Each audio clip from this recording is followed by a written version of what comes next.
Où se situe la Dominique? L'avion est le plus rapide, le plus simple, mais il n'y a pas encore d'aéroport international. Il est en construction par des Chinois. Ça promet des hordes de touristes low cost.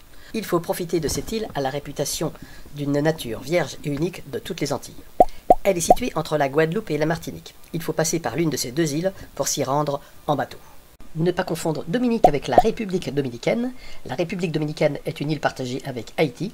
Et Dominique doit son nom parce que Christophe Colomb l'a longée un dimanche en 1493.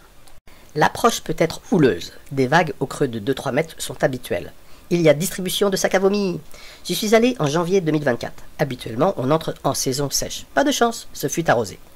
Avant d'évoquer les fourmis, quelques aspects de cette île qui permettent de comprendre l'écologie. Très peu d'hôtels. On loge chez l'habitant. Le plus grand nombre de touristes arrivent par gros paquebots. Beaucoup d'Américains. Ils restent à la journée. On les voit sur les sites accessibles. Là où il faut marcher tout de suite, c'est désert. C'est l'île aux 365 rivières et 30 cascades. La plus grande mesurant 60 mètres.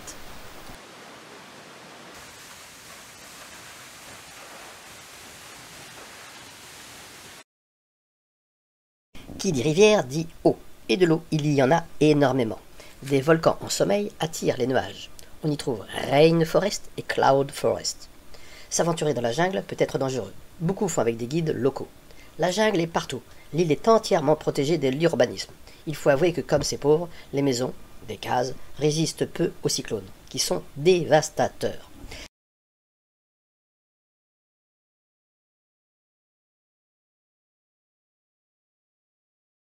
Les Chinois ont investi dans l'île, des hôtels dits écolos se construisent. Enfin les fourmis. J'en ai trouvé entre 65 et 70 espèces. C'est en confirmation chez un spécialiste afin ensuite que ce soit publié. Jamais un inventaire n'avait été effectué. Et comment dit-on fourmi en créole? The black ants, its name is Wada. Its name is Wada. Je ne vais montrer que les genres, et par ordre alphabétique. Anochetus est une petite ponérine de 3 à 4 mm dans la litière. Azteca, une Dolichoderainae, est endémique des Antilles, avec, pour cette espèce, une présence dans les palmiers. Brachymyrmex. Celle-ci est une très très rare. Elle vit dans les termitières. Sa taille est de 3 mm, décrite normalement du Brésil. Il n'est pas aisé de trouver des Camponotus. Celle-ci, comme notre Camponotus lateralis, vit dans le bois mort et est assez lascive. Crématogaster est discrète. Elle vit sur les arbres fruitiers. Siphomirmex est une champignoniste de petite taille, 2 à 3 mm. Elle fait de petites colonies de 500 ouvrières maximum. Elle est assez commune dans la litière. Ectatoma, des fourrageuses solitaires, faciles à repérer. Olcoponera est une Ectatominae. Elle a quitté la sous-famille des Ponerinae. Des petites colonies sous les pierres. De nombreux Hippoponera. Le genre est en révision car de nombreuses espèces sont à décrire. L'inepithema. Celle-ci est endémique de la République dominicaine et de Haïti. Deuxième présence donc signalée. Apportée probablement par de nombreux migrants haïtiens.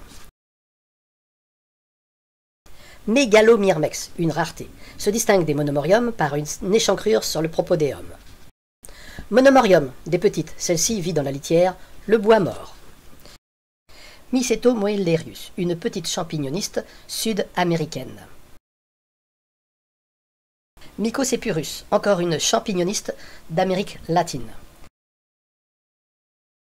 Nilanderia, genre commun, comme le sont les Lasius pour nous en Europe. Odontomachus, ubiquiste. Celle illustrée est moins commune, c'est même une rareté. Acocera biroi, espèce cosmopolite sous les tropiques, une introduction qu'on ne trouve que dans la ville du Roseau. Une autre un peu plus invasive et envahissante, Paratrechina longicornis, elle est partout. Phénolée, de nombreuses espèces, allant de très petites, avec 2 mm pour les soldats, à d'autres ouvrières de la taille de nos Aphaenogastères.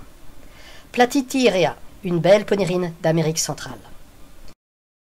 Prionopelta, peu commune, je ne l'ai trouvée que sous la mousse des rochers, en milieu très très humide, en rainforest, et évidemment sous la pluie, pluie du ciel ou pluie des cascades. Pseudoponera est un genre néotropical. Cette espèce est à la fois en Amérique du Sud et en Australie. Rogera vit dans la litière et le bois mort, en milieu très humide. Solenopsis, de très nombreuses espèces. Celle-ci se distingue par son poste pétiole globuleux. Stromigenis, le Graal dans la litière. On en trouve aisément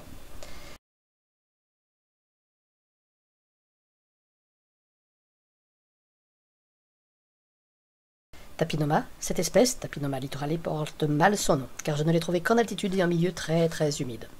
Trichomyrmex destructor, la bien nommée, une invasive qui fait mal, elle mord, il y a de grosses colonies qui montent aux arbres.